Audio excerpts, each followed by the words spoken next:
Good morning, everybody. Welcome to episode 5 of On the Fly. I am joined by koi carp extraordinaire Gerraint Oakley, who has recently joined Platform as their Executive Director of Development and Growth.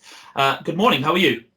Good morning, mate. How you doing? I'm good, thanks. Good. Well, thank you very much for joining me today. Obviously, we've had a few conversations, and I think the topic around today is going to be how the workplace is going to evolve moving forwards. I think for the longest time, you've been an advocate of flexible working as long as the work gets achieved. It doesn't really matter how or where it's done. And then logically with your chosen discipline within housing as well, what construction will look like moving forwards as well. So I think, first of all, it'd be interesting to hear a little bit about you. And then obviously we can go more into the meat of the conversation moving forward. So where would you like to begin? Yeah, no problem. I've had a pretty diverse career, really. A lot of it in real estate and property. I was a global strategy manager with Vodafone for 10 years, worked in 22 countries, and ironically, going back to the early 2000s, a lot of what I did was manage and run teams far afield as New Zealand, North Africa, and predominantly out of Istanbul, using exactly this sort of support mechanism through video conferencing, and it was the norm, really. And then I guess really we moved away from it because nobody adopted it as well as we'd hoped, I guess. After I left Vodafone, I joined a very traditional house building business, Barratt and David Wilson Homes, and operated throughout the UK for Mark Clare and the team there. And then I moved into the sector, the housing sector, started with Coastal Housing Group in South Wales, a small HA based out of Swansea, did a lot of regeneration. Latterly, obviously, I was with Curo, and I set up their private house building business, and I was executive director of the group. And then obviously now I've started work with Platform. I haven't been here just coming up to 4 weeks and never met anybody face to face yet. I think that a lot of people that are finding, moving into new jobs are finding that as well. But I think anyone that knows you as well knows you're very prominent on Twitter as well through your dad jokes and your little notes that you leave people who have follow you type of thing. So do you want to do any quick plugging on your Twitter account? Because I say you're very prominent on there, whether you're fishing in koi carp, cycling somewhere, or talking about the rugby. Yeah, I'd like to think people follow me on Twitter for my insights on housing and house building, but it's only the dad jokes, I think, to be honest with you. It's a great opportunity because you get to engage with a lot of people across a lot of sectors very easily. I do like Twitter as a means by which you can express things that you care about and have a bit of fun. Don't take yourself too seriously on it. I think that's really important. Because I think we started chatting originally through Twitter, didn't we? Because I liked the cut of your jib, as it were. I enjoyed your content, and then that leads us today having this video interview. But okay then, well, obviously you mentioned that the career that you started out in with the worldwide nature of it allowed for video conferencing and that kind of remote working, and I think now with the coronavirus and the lockdown that's happened, it's brought people into that environment, but you've been championing it for a long time. So how do you feel that for the positives, and if there are any negatives through this, how is it going to affect the businesses moving forwards? And again, within social housing development, how do you think that construction can move forwards and change things up a bit than maybe the traditional way things have been done? I think I've always adopted the stance that I heard early on in Vodafone was work is something you do, it's not where you go. You go to work, they say, but you actually go to an office. And let's face it, I genuinely think that if you can lead organizations through the output and performance and delivery, it really doesn't matter where some of those functions actually operate. Clearly, some of them are transactional, and without a shadow of a doubt, building houses is not something you can really do at home that effectively. However, there is ways around the future delivery of homes that I think that are going to have to be adopted more radically and more quickly to protect ourselves from anything like this in the future. I have been an advocate about working from home, and I do think that flexibility, particularly in the housing sector, I think that makes it attractive for young people and people that have different challenges in their home life to come and work for organizations that can still be dynamic, still work on great projects, an incredibly diverse field within the sector. And I think it really lends itself well if you look at what some of the challenges have been faced, looking after children at home, trying to find some safe, secure external space is going to change the way we operate, and without a doubt, the way we've got to design homes and communities in the future. Yeah, and I think because it's really interesting that you say that, because a couple of conversations I've had on my previous videos, whether people are moving jobs in lockdown, similar to what you've done, so video interviewing and that sort of thing, allowing that small area of comfort, whether it's an office, but you hear these horror stories of people doing video interviews and calls in their bedrooms, in their garages, in their garden sheds, type of thing. So, but no, I think as people evolve and they understand what the home workplace looks like, they can adapt and make it work for them. So, if, for example, if two parents are at home, it's almost like a tag team situation with the kids. So how have you found kind of integrating, managing quite a large scale team within platform, obviously not being able to meet with them? How are you finding interacting with them? How, them interacting with you? What kind of things are you up to around that? Because I think people would be quite interested to see and hear about how you're working on that two-way process. Yeah, it's been an incredibly interesting process and a learning curve for me. Luckily, Platform were quite a flexible and agile organization anyway in terms of working from home. A lot of people were home based, which meant that they adapting to that change was quite relatively straightforward. I'm not going to say quite, because I haven't been there that long to make that expert opinion. For me, on boarding, as they say now, was interesting, because I've never met any of the other execs face to face, nor the board. So I went through an interview process that was much like this. Yeah. And you know what it's like trying to engage with people like this. You can't get direct eye contact necessarily, and it's difficult to manage a larger presentation then to a group. So I've learned a lot myself through that process. And as you say, a large team, quite a large team spread geographically. Again, I think my experience with Vodafone, working in so many countries and having teams dotted all over the place, helped understand that everybody adapts to it differently, and sometimes people don't necessarily express themselves as readily. So following up after the video call to check people, make sure touching base with them and saying, look, you're a bit quiet on that call. I get that you may want to engage. Is there anything you want to follow up with me personally? So that's another thing I think I'm practicing more readily now. I think going forward for me, I've got to get out and about. We've got a 1,600 home delivery organisation across the whole of central England. So I've still got to get out. I've been out to a couple of sites, adhering to the social distancing rules, which is in place and it's working. And a lot of our developers carried on straight through. They had to, and a lot of them are back building now. I think almost all of them. But I do think that, as you know, keeping guys on and ladies on site wearing PPE and high vis is hard enough, but getting them to wear face masks, I would say, and interestingly, a lot of my colleagues in the house building sector have said it's forced a lot of builders to be better at program management, because they can't have trades working over the top of each other, which is indicative of sometimes that, and I'm not pointing any fingers, that occasionally you might have a plasterer in a building plastering while the guy's painting right behind him.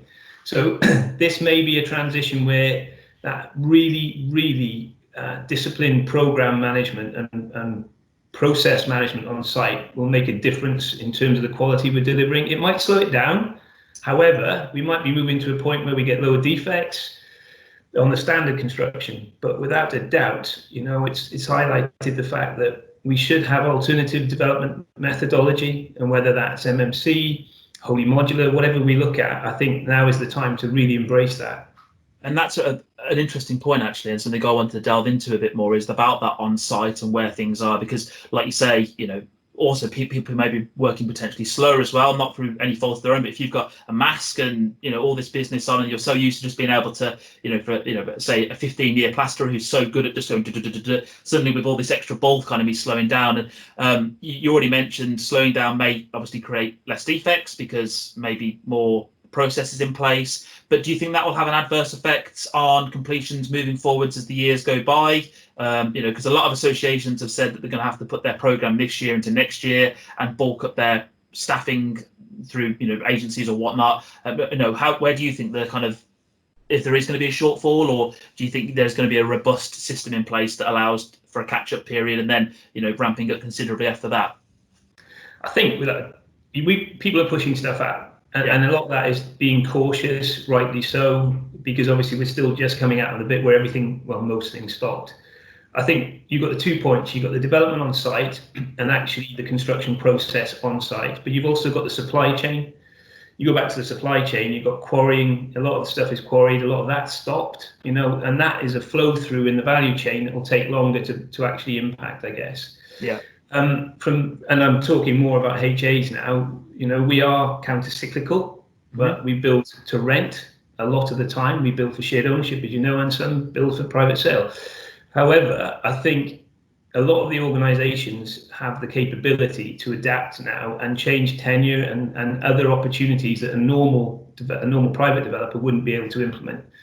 So it's really about us sitting back and saying, okay, on each of our schemes, what is the best way to continue housing delivery? And do we have to look at tenure changes? Do we have to look at supply chain issues? But getting involved with our developers. I think one of the biggest things that concern me is that the larger volume house builders are pretty good at protecting their cash flow. I think the SMEs, cash is king for them. And at the moment, if they're not getting cash through the door, and they may have been, 2-3 years waiting for planning to get on site, they're going to be stretched. And I think it's an obligation for larger organizations that use these developers to continue to support them, work with them to help them out, definitely talk to them when they're in a position where they're expressing concerns, because they are the developers that we need to nurture without a doubt. I agree, and I think through our conversations over the years, I know, and like many development directors and exec directors in the world of housing, they're very keen on supporting those regional developers, those smaller builders, and those are the ones that will hopefully able to keep the economy going, kickstart the economy. But obviously it works two ways. If you can help them, they'll help you. The big boys, I'm sure, will take care of themselves because they're taking billions every year. But yeah, if you can support those smaller businesses, then that's a positive thing in probably everybody's eye, I guess. Yeah, we know that 2008, 9, 2010, a lot of SMEs, family-run regional developers, fell out of the market and they didn't return. The challenges to new entrants are as steep enough as it is. I think, clearly we have a platform, an ambition to get to 2,000 homes a year. There's a lot of scope in there to work with regional developers and not just that, regional consultants, teams, land vendors, the land agents for vendors, so on. So it's not just a one size fits all for us. We've got to look at how we can blend our output across and de-risk it, not just put all our eggs in one basket on single massive sites that, maybe if the market takes a turn, it's one of your stressed areas. You're not going to be able to sell at the rate you want to or let at the rate you want to. We've got to be able to adapt it. And I think HAs are probably better positioned than most housing delivery organizations now. Yeah, I think so too. Well, I don't like to end the conversation on all, business talk type of thing. So, obviously we discussed everything under the sun, England beating Wales earlier this year, which was phenomenal in the Six Nations. And I just put the, the knife in there a few times. But is there anything, that people, what I like to find with people, and the reason I set this video series up is obviously to talk about housing, that's the most important, but also show the person behind it. And you yourself are a bit of a character through Twitter and even LinkedIn. You share some good stuff. So obviously I'll do a cheap plug for you when I post this video in terms of offering people the various social media sites. But is there anything you kind of want to add to the conversation, or maybe away from work, how you see the world at the moment? Or I don't want to talk about politics because that's opening Pandora's box, but I'd just like to get to know the person a little bit more as well. Yeah, I think this process for me has really signaled to me how much I enjoy what I do in work, which is to deliver affordable housing. That's a given for me. I think for me, I've been out and about. I cycle a fair bit, and I've been out and I've seen. I'm lucky. I live in an area that's very isolated anyway. I got the sea view and it's all very pleasant, but. I've cycled through the cities and so on early on in lockdown and seen how challenging it is for people in high-rise apartments with young children, or people on their own in isolation that, literally sat in an apartment and they haven't got any work interaction. I think personally, I want to keep doing what I do and engaging with people. A lot of what I do for cycling is to raise money for charity and meet people and get out and about, and it's great. And I think to some extent, I think this has brought out the very best in many people, but it's brought out some pretty bad behaviour in other people, and you think, well, we are all in this together. And I think you go out and have a look and you know where that is and what's happening. But again, it's so easy to judge. And I find that social media is that exactly that thing, is that you can so easily make a base judgment on somebody that is completely flawed, because you're only seeing a part of their lifestyle and a part of what pressures they're under. But I think, using those tools for good and trying to get those good points out. As you say, Twitter I find incredibly good fun, but you can't. And another thing, you can't always be on send, which is exactly what I'm doing now. When people get back in touch with you, you've got to try and engage with them. Yeah. So yeah, I do enjoy that. No, and I think that's important, because I am a firm believer there are more good eggs than bad eggs in the world. I genuinely do believe that, but any, change in society always brings out the bad individuals, as it were. But no, I agree. And all you need to do is look on Twitter and see some of the comments that are fired at each individuals and things. So, but no, I think, like you say, for the most part, people are good natured, as long as they can have a positive discussion that's constructive, and both sides of the argument are seen. It's great. But sadly, humanity and human beings and the way that we are don't allow for that all the time. No, and that point you made about the good and the bad, I think there's always that assumption that people want to not work and not give their best. Yeah. And I think what people have learned during this, and I know a lot of my ex-colleagues from Royal House Building wouldn't have bought into the home working piece, of being shocked at how much productivity not only has continued, but has gone up in some instances. And assuming that people are going to go home and sit with their feet up watching Netflix box sets back to back instead of getting in front of their PC and doing their job, it's wrong. People intrinsically, particularly in a sector like ours, know that they want to be there doing the right thing. So some good's going to come out of that. That is. And then my final point, you mentioned obviously the charitable work you're doing. Are there any charities that you're working with at the moment or fundraising for, or is there anything coming up in the future? There's two. I would have been doing a 4.5 mile open water swim in that water out there in June for Dreams and Wishes, which is a great charity, which is now being postponed to next year. Okay. So I'll be doing that. But I'm also a non-exec director with Link Cymru, and they're raising money for cystic fibrosis warriors. Okay. They're doing 2 virtual circuits of the Welsh coast, which would be better to do it for real, but nonetheless, virtually is quite good fun. So I'm doing that as well. Lovely. Well, what I'll do is, if I can post links to various charities as well, just to give people a bit more information on that, because I think as well, even though charities are struggling at the moment in these times, so if I can do my little bit to point people in some direction of some good causes, then that's the main thing, really. So but no, my final thing is talking about how we end a conversation. So there's the prolonged wave, for example, or making something extravagant. Have you kind of got any opinions on this, or do you literally just say, that's it, I'm done, type of thing? I wave, and apparently I saw it, because we're British and we're quirky and we like to leave in a good way. I think it'll be interesting to see if people leave meetings in the future waving as they walk out the door. See ya. Okay, well, on that one, I will. Well, thank you very much for coming on today and having a chat with me. I think people will get a real kick out of this video. But obviously we'll keep in touch. We'll grab that long delayed beer between us at some point as well, probably when the CIH kicks up in Manchester, and I look forward to it. Great, good to see you. Take care. See you later. Bye bye.